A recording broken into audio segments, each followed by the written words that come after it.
আসসালামু আলাইকুম। এটিএন বাংলা সংবাদে সবাইকে স্বাগত জানাচ্ছি তনুজা দাস।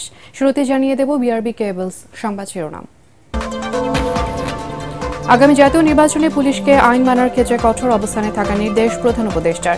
127 উচ্চ পদস্থ পুলিশ কর্মকর্তার সঙ্গে বৈঠক।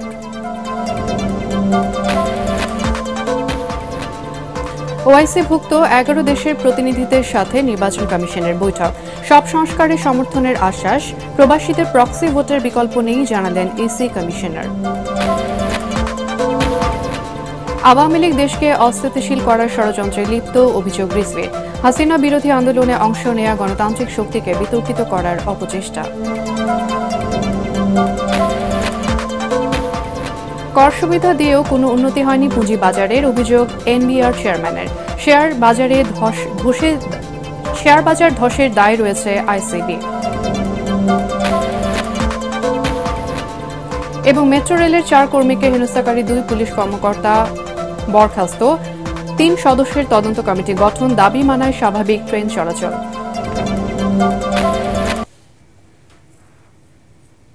শুনছিলেন বিআরবি কেবলস সংবাদ শিরোনাম, এবারে বিস্তারিত।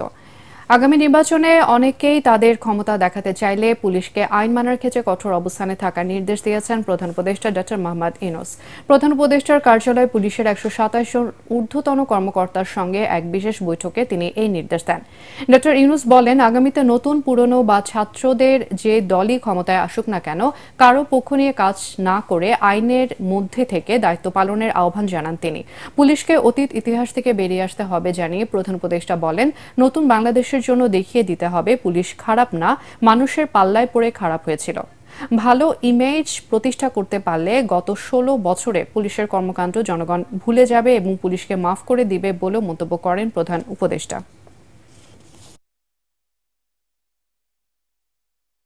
যেহেতু নির্বাচন আসছে, নানা রকমের সমস্যা হবে, নানা রকম চাপ আসবে, ডেসপারেট হয়ে যাবে, আমার ক্যান্ডিডেট জেতাতে হবে, ওর ক্যান্ডিডেটকে জেতাতে হবে। তুমি এখন আইন মানতে চাইলে তোমার উপরে খেপাখেপি করবে যে না, কিছু তো আইন, তুমি আমাকে আইন দেখাও, এসব আমাদের সেখানে শক্ত থাকতে হবে, আইনের ভেতরে থাকতে হবে, যাতে করে যে সরকার নির্বাচিত হয়ে আসবে সে সরকার আইনের সরকার যেন হয়। আইনের মারফতে যে এসছে, যে আইন ভেঙে ভেঙে এসছে, সে সরকার কোনোদিন আইন রাখতে পারবে না। কারো কথা মানার দরকার নাই, না অন্তর্বর্তীকালীন সরকার, না অন্য সরকার যারা নির্বাচন করছে তাদের বিষয়ে কারো কথা। আইন যা বলে তুমি আইনের ভেতরে থাকো, তাহলে পরবর্তী সরকার আইন মানার সরকার হবে। আর যদি বলছে হ্যাঁ ওরা কি আছে, ওরা তো আসতেছে, ওদের কত মানুষ ছাড়া আমরা কি করব, তাহলে আমরা অন্যদিকে চলে গেলাম। যেই হোক, সে ছাত্রদের দল হোক, সে পুরানা দল হোক, নতুন দল হোক, কিছু হয় না। বড় পরিসরে প্রবাসীদের ভোট নিশ্চিত করতে চাইলে প্রক্সি ভোটের বিকল্প নেই বলে মন্তব্য করেছেন নির্বাচন কমিশনার আবুল ফজল মাহমুদ সানাউল্লাহ। এজন্য ওআইসির পরামর্শ চেয়েছেন তারা। আগারগাঁও নির্বাচন ভবনে ঢাকায় ওআইসি ভুক্ত 11 দেশের মিশন প্রধানদের সঙ্গে বৈঠক শেষে তিনি একথা জানান। এ সময় নির্বাচন সহ সব সংস্কারের সমর্থন দেওয়ার আশ্বাস দেন মালয়েশিয়ার মিশন প্রধান সুহাদা ওসমান। রিপোর্ট করছেন আদ্দিন সজীব। প্রবাসীদের প্রক্সি ভোট নিয়ে আলোচনা হচ্ছে জনমনে, রাজনৈতিক অঙ্গনে। দেশের এই বিশাল জনগোষ্ঠীকে ভোটে অংশগ্রহণের সুযোগ দেওয়ার পক্ষে নির্বাচন কমিশন। এ নিয়ে দেশি বিদেশি নানা পক্ষের সঙ্গে কথা হচ্ছে, বৈঠক হচ্ছে। জাতীয় সংসদ নির্বাচনকে সামনে রেখে এদিন ঢাকায় ওআইসিভুক্ত 11টি দেশের মিশন প্রধানদের সঙ্গে বৈঠকে বসে নির্বাচন কমিশন। প্রধান নির্বাচন কমিশনার এএমএম নাসির উদ্দিনের নেতৃত্বে ছিলেন 4 কমিশনার সহ ঊর্ধ্বতন কর্মকর্তারা। সেখানেও গুরুত্ব পায় প্রবাসীদের ভোট নিশ্চিতের বিষয়টি। আমাদের এখন মন্দের ভালো খুঁজে বের করতে হবে। আমরা যদি সত্যিকার অর্থে আমাদের প্রবাসীদেরকে ভোট দেওয়ার সুযোগ দিতে চাই, তাহলে কোনো না কোনো একটা অপশন বা সব অপশনের কম্বিনেশন আমাদেরকে নিতে হবে। আর বড় স্কেলে যদি আগামী নির্বাচনে যদি আমরা প্রবাসীদেরকে ভোট দেওয়াতে চাই, তাহলে প্রক্সি ছাড়া আর বিকল্প খুব একটা আছে বলে মনে হচ্ছে না। কারণ বাকি যে দুটো বিকল্প আছে, এগুলো পাইলটিং পর্যায়ে যাওয়া যাবে, লার্জ স্কেল ডেভেলপমেন্ট হয়তো বা করা যাবে না। নির্বাচন কমিশনার আবুল ফজল সানাউল্লাহ জানান, প্রবাসীদের ভোট দিতে গিয়ে যাতে আইনগত ঝামেলায় না পড়ে সেদিকটিও দেখবে কমিশন। আগামী মাসের 8 তারিখে আমরা একটা ওয়ার্কশপ করছি এটা নিয়ে। সংশ্লিষ্ট বিশ্ববিদ্যালয়, প্রতিষ্ঠান, আপনার এক্সপার্ট যারা আমাদেরকে এ পর্যন্ত প্রেজেন্টেশন দিয়েছেন, আমাদেরকে এমন একটা পদ্ধতি অবলম্বন করতে হবে যাতে তারা আইনগত ঝামেলায় না পড়ে। আমরা প্রক্সি ভোটটা এটাও কিন্তু একটা কারণ প্রক্সি ভোটে যাওয়ার, যে উনি একটা টেলিফোন কলে তার একজন সহযোগী বলে দিতে পারেন, তাকে তো আর কোনোখানে সমাবেশ করে লাইন বেঁধে ভোট দিতে হচ্ছে না। ওয়াইসিভুক্ত দেশগুলোর পক্ষে কথা বলেন মালয়েশিয়ার মিশন প্রধান, জানান জাতীয় নির্বাচন সহ জরুরি সব সংস্কারে সমর্থন আছে তাদের। Malaysia will support all the reforms being undertaken by the Bangladesh government, including the electoral reforms. And Malaysia is willing to share its experience especially for the overseas voters, for a free, fair and credible election.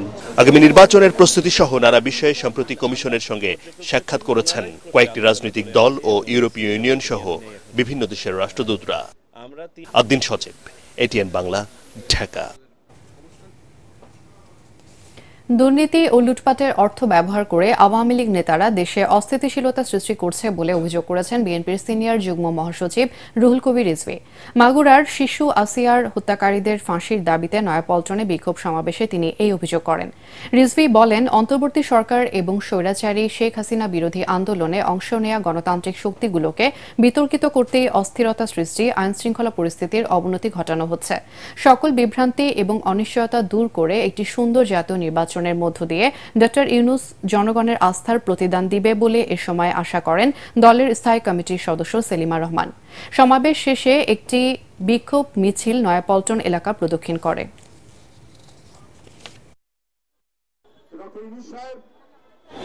আপনি প্রধান উপদেষ্টা, মানুষের বিশ্বাস আপনার উপরে, আপনি চাই আপনার হাত দিয়ে একটি অবাধ সুষ্ঠু নির্বাচন নিশ্চিত হবে। আপনার এক উপদেষ্টা ছাত্রদেরকে বলছে, তোমরা যেভাবে তোমরা চালাচ্ছ আমাদেরকে, এইভাবে 5 বছর চললে পরে দেশ আরো সুন্দর হবে, তারপরে নির্বাচনের দরকার নেই।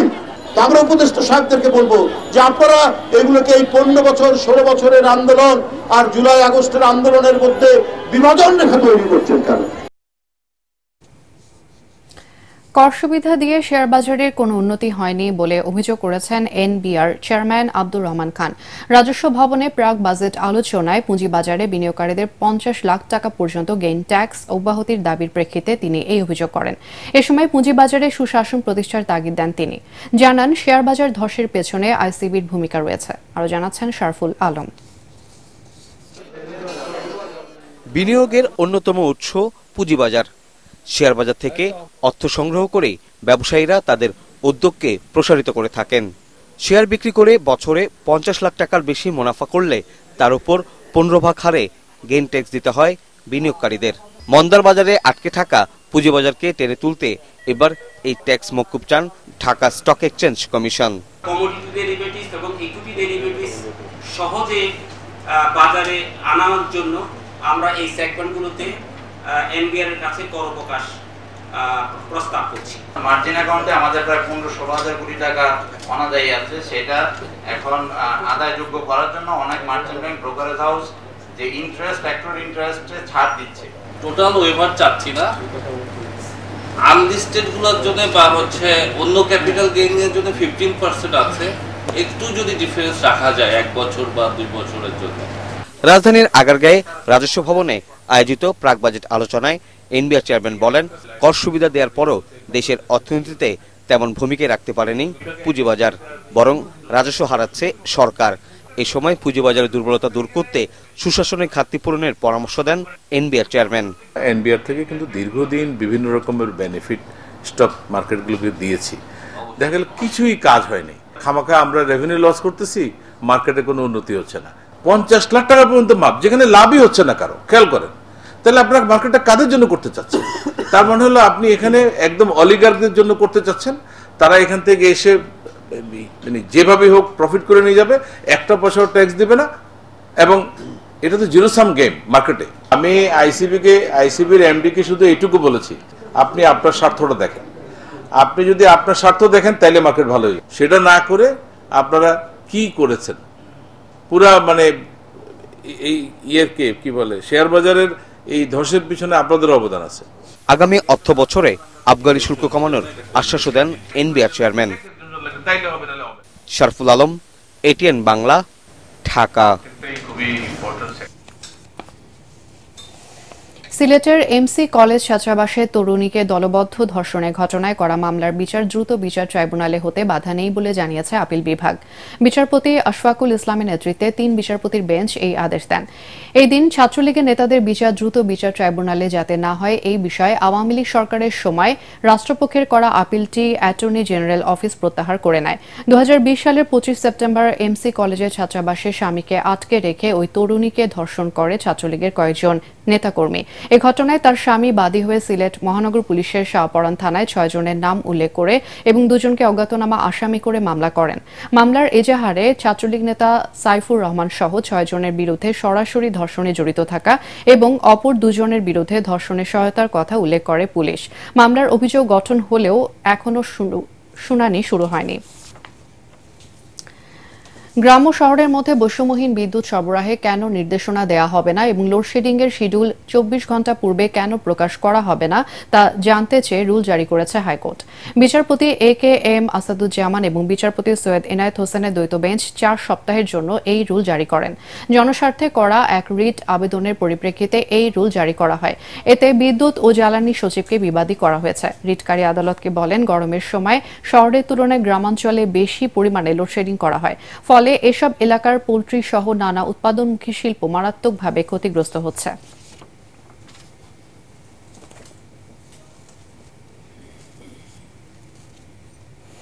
মেট্রো রেলের ৪ কর্মীকে হেনস্থাকারী MRT পুলিশের ইন্সপেক্টরকে ক্লোজড এবং অপর একজনকে বরখাস্ত করা হয়েছে বলে জানিয়েছেন ঢাকা মাস ট্রানজিটের ব্যবস্থাপনা পরিচালক ফারুক আহমেদ। তিনি আরও জানান, ঘটনা তদন্তে ৩ সদস্যের কমিটি গঠন করা হয়েছে। এদিকে আন্দোলনকারীদের সব দাবি মেনে নেয় সকাল ১০টার পর থেকে মেট্রো রেল চলাচল স্বাভাবিক হয়। দেখুন মনির হোসেন তপুর রিপোর্ট। সচিবালয় স্টেশনে রোববার তুচ্ছ ঘটনাকে কেন্দ্র করে MRT পুলিশ সদস্যদের সাথে মেট্রো রেল কর্মীদের বাকবিতণ্ডা হয়। এর প্রেক্ষিতে দায়ী পুলিশ সদস্যদের বিরুদ্ধে ব্যবস্থা নেয়ার দাবি তোলেন মেট্রো রেল কর্মীরা।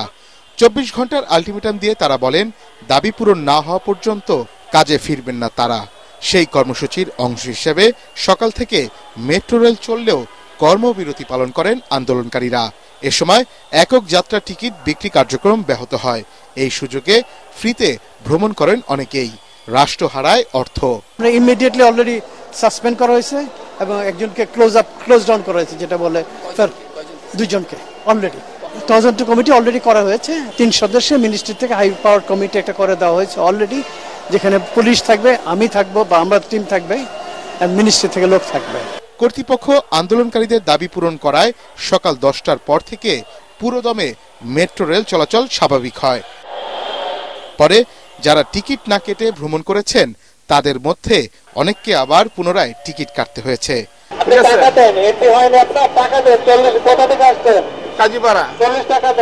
সবাই লাইনে আসে, এখন একজন মানুষ যদি লাইন ছাড়া আসে তাকে আমি কিভাবে সার্ভিস দিব বলেন?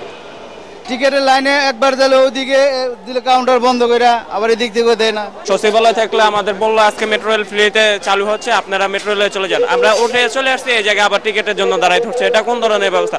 আমার এক্সাম চলতে আছে, আমি এক্সাম দেবো না? টাইম শেষ হয়ে যাচ্ছে। পুরো পরিস্থিতি এখন স্বাভাবিক রয়েছে। এই ধরনের ভোগান্তির সমালোচনা করেন যাত্রীরা। Monir Hossain Topu, ATN Bangla, Dhaka. Bangladesh airport security force গঠনের প্রস্তাব বাতিল এবং বেসামরিক বিমান চলাচল কর্তৃপক্ষের এভিয়েশন সিকিউরিটি বিভাগের স্বার্থ সংরক্ষণের দাবিতে বিক্ষোভ মিছিল করেছেন বাংলাদেশ বিমান চলাচল কর্তৃপক্ষ বেবিচক কর্মকর্তা কর্মচারীরা। সংস্থাটির সদর দপ্তরের সামনে তারা এই বিক্ষোভ কর্মসূচি পালন করেন। এক পর্যায়ে উত্তরা সড়ক অবরোধ করেন তারা। বিমানবন্দরের এভিয়েশন সিকিউরিটি এফসেক বিভাগকে অকার্যকর করার সব ষড়যন্ত্র বন্ধ সহ 6 দফা দাবি জানান আন্দোলনকারীরা।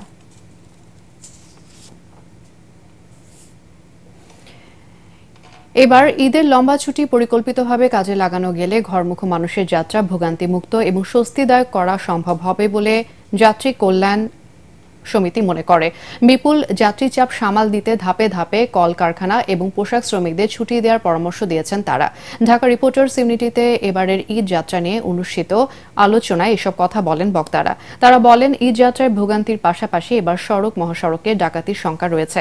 ঈদ যাত্রায় স্বস্তি নিশ্চিত করতে আইনশৃঙ্খলা বাহিনীকে কঠোর হওয়ার তাগিদ দেন বক্তারা।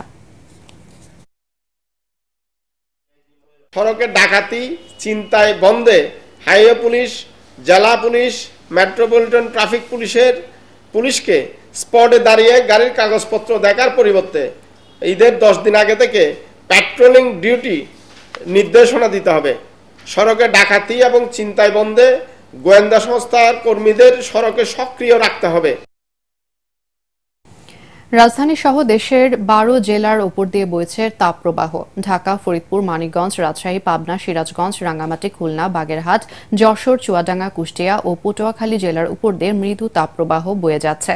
তীব্র গরমে হাঁসফাঁস দশা মানুষের। আবহাওয়াবিদ ডক্টর মোহাম্মদ অমর ফারুক জানিয়েছেন, বাতাসে জলীয় বাষ্পের আধিক্যের কারণে অস্বস্তি বিরাজ করছে সর্বত্র।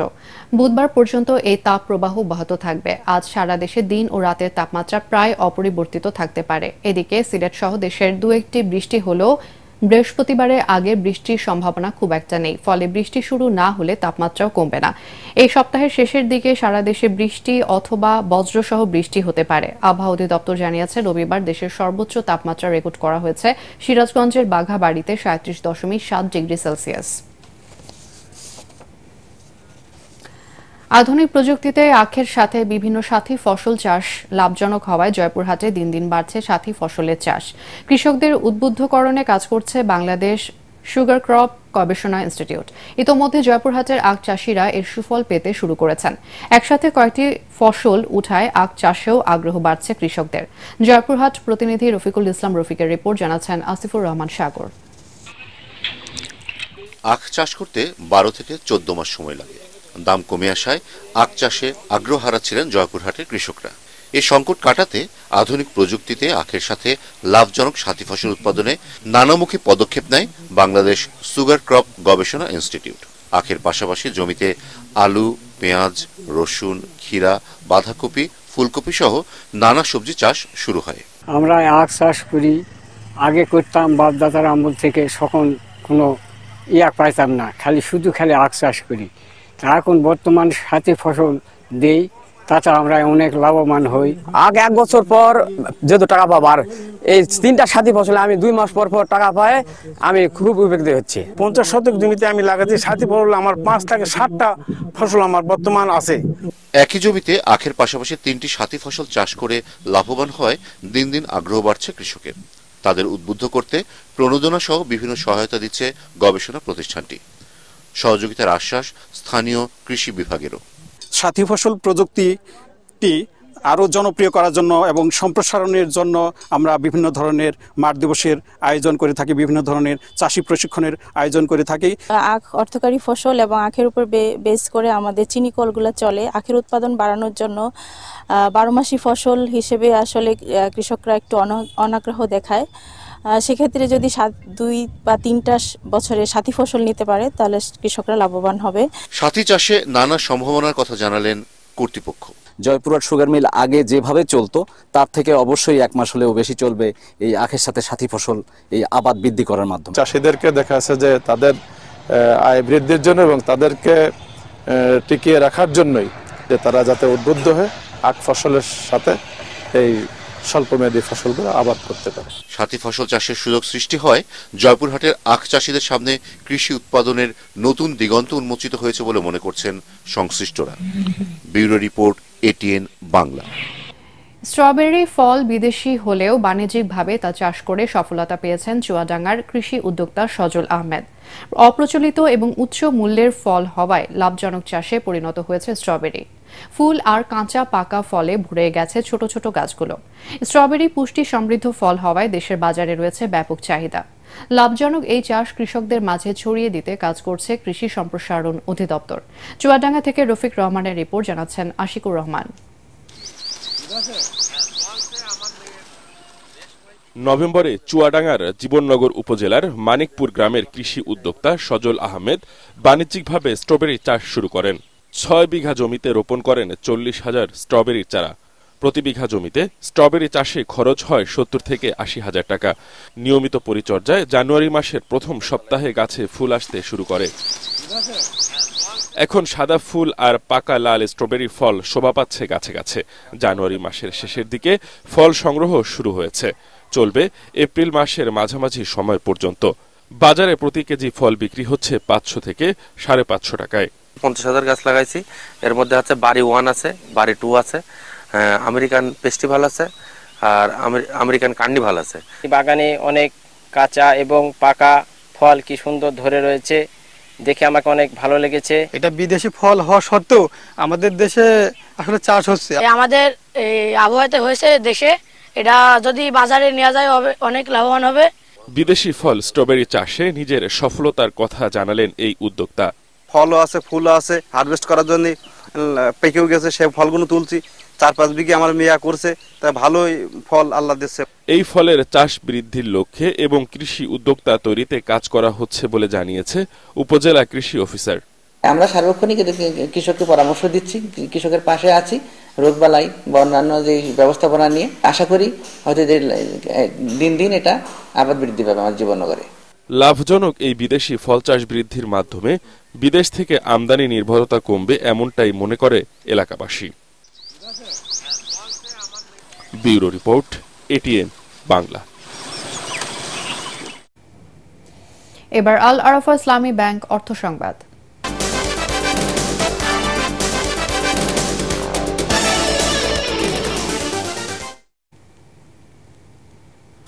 যথাযথ ধর্মীয় ভাব গাম্ভীর্যে অনুষ্ঠিত হল আসিয়ান গ্রুপের ইফতার মাহফিল।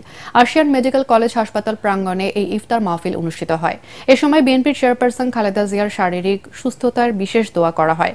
অনুষ্ঠানে উপস্থিত ছিলেন জামাত ইসলামী নেতা অধ্যাপক আশরাফুল হক, বিএনপির চেয়ারপারসনের প্রেস উইং এর সদস্য শাহরুল কবির খান, জাতীয়তাবাদী মহিলা দলের সাধারণ সম্পাদক সুলতানা আহমেদ, ঢাকা মহানগর উত্তর বিএনপির আহ্বায়ক আমিনুল হক, এবি পার্টির সাধারণ সম্পাদক ব্যারিস্টার আসাদুজ্জামান ফুয়াদ, আসিয়ান গ্রুপের চেয়ারম্যান নজরুল ইসলাম ভুইয়া সহ বিভিন্ন দলের রাজনৈতিক নেতাকর্মী ও আসিয়ান গ্রুপের প্রতিষ্ঠানের বিভিন্ন পর্যায়ের কর্মকর্তা এবং কর্মচারীরা। এবারে পাটেক্স খেলার খবর।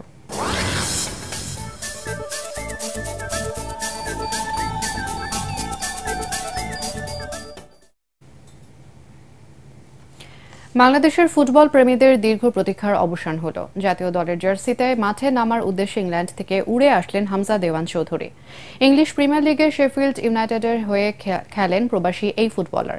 সিলেট ওসমানী আন্তর্জাতিক বিমানবন্দরে অসংখ্য মানুষ তাকে বরণ করে নেন। এ সময় ভারতের বিরুদ্ধে দেশকে জেতানোর প্রত্যাশার কথা জানান তিনি। রিপোর্ট করছেন এসএম আশরাফ। দেশের জার্সি পরার আগেই হামজা চৌধুরীকে নিয়ে রীতিমতো আলোড়ন। বিমানবন্দরের বাইরে শত মানুষের প্রতীক্ষা, পতাকা, ব্যানার আর বাদ্যযন্ত্র নিয়ে স্বাগত জানানোর প্রস্তুতি সকাল থেকেই। ভক্তদের slogan, welcome to motherland, Hamza Hamza. অবশেষে প্রতীক্ষার অবসান ঘটিয়ে বের হলেন তিনি।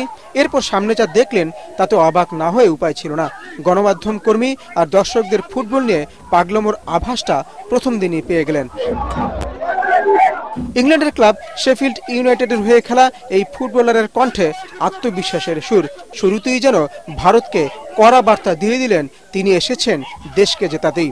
ইনশাআল্লাহ আমরা উইন করব। আমরা বিগ ড্রিমস আছে আমরা বাংলাদেশের সঙ্গে। আমি কোচ হাভিয়ার সঙ্গে ম্যাচি বুতা, আর ইনশাআল্লাহ আমরা উইন করে প্রোগ্রেস করতে পারবো। কত ভাই লাগতেছে। গ্রামের বাড়ি হবিগঞ্জের বাহুবল উপজেলার স্নানঘাটও প্রস্তুত নিজ এলাকার সন্তানকে বরণ করে নিতে। সেখানে বইছে উৎসবের আমেজ। এক নজর দেখার অপেক্ষায় হাজারো মানুষ। মঙ্গলবার ঢাকায় আসবেন এই ফুটবলার, এরপর যোগ দেবেন জাতীয় দলের ক্যাম্পে। 25 মার্চ ভারতের বিপক্ষে অভিষেক হবে এই মিডফিল্ডারের। SM Ashraf, ATN Bangla. শেষ করার আগে বিআরবি কেবলস সংবাদ শিরোনাম আরও একবার। আগামী জাতীয় নির্বাচনে পুলিশকে আইন মানার ক্ষেত্রে কঠোর অবস্থানে থাকার নির্দেশ প্রধান উপদেষ্টার। 127 উচ্চ পদস্থ পুলিশ কর্মকর্তার সঙ্গে বৈঠক, নতুন বাংলাদেশ গড়ার আহ্বান। ওআইসিভুক্ত 11 দেশের প্রতিনিধিদের সাথে নির্বাচন কমিশনের বৈঠক। সব সংস্কারের সমর্থনের আশ্বাস, প্রবাসীদের প্রক্সি ভোটের বিকল্প নেই জানালেন ইসি কমিশনার। আওয়ামী লীগ দেশকে অস্থিতিশীল করার ষড়যন্ত্রে লিপ্ত অভিযোগ রিজভির। হাসিনা বিরোধী আন্দোলনে অংশ নেওয়া গণতান্ত্রিক শক্তিকে বিতর্কিত করার অপচেষ্টা।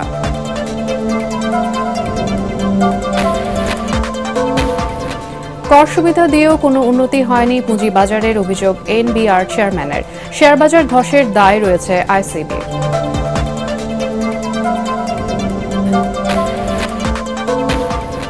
এবং মেট্রো রেলের 4 কর্মীকে হেনস্থাকারী 2 পুলিশ সদস্য বরখাস্ত, 3 সদস্যের তদন্ত কমিটি গঠন, দাবি মানায় স্বাভাবিক ট্রেন চলাচল। আর এই ছিল এখনকার সংবাদ। আমাদের এটিএন বাংলার সংবাদ ইউটিউবে দেখতে ব্রাউজ করুন youtube/ATN Bangla News।